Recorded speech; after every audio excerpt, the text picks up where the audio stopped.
It's a set of tools that allow us to build computer systems that behave in complex yet rational ways, or systems that mimic human behavior.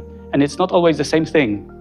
Modern AI is mostly based on machine learning, meaning that those systems aren't given an explicit set of rules, but rather they learn from historic data.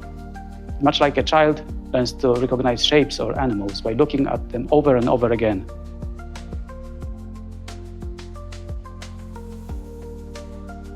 AI can help detect early signs of diseases, it can help predict outcomes, and support decisions related to treatments. In myeloma, it can help analyze scans and blood tests to spot subtle patterns. It can also help predict how a patient will respond to treatment. It's a tool to support diagnosticians and clinicians, not to replace them.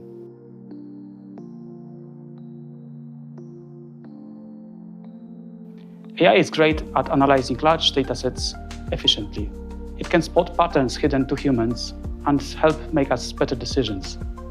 There are clearly limitations. If the data is biased or incomplete, AI can give you incomplete or even misleading results. But those things can be managed by designing proper datasets and using proper regulations.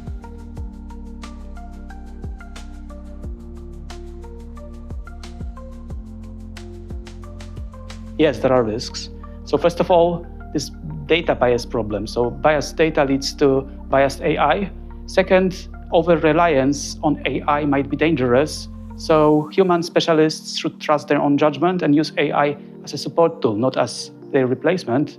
And then there is risk of data privacy. Many AI systems rely on data infrastructure, which is on someone else's servers, and we need to have good data protection laws.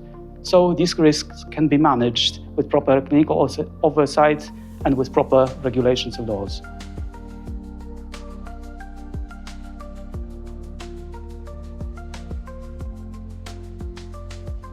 To use AI in practice, clinics need solid digital infrastructure. This involves electronic health records, secure data storage, and sometimes high computing power. But it's not all about hardware. It's also about data governance, it's also about responsible decisions, and it's about training the personnel who is going to use the systems. Patient advocates can get involved by asking the proper questions. So you don't need to be a mathematician to ask about where the data came from. Is the system fair? Are patients like me involved in its development?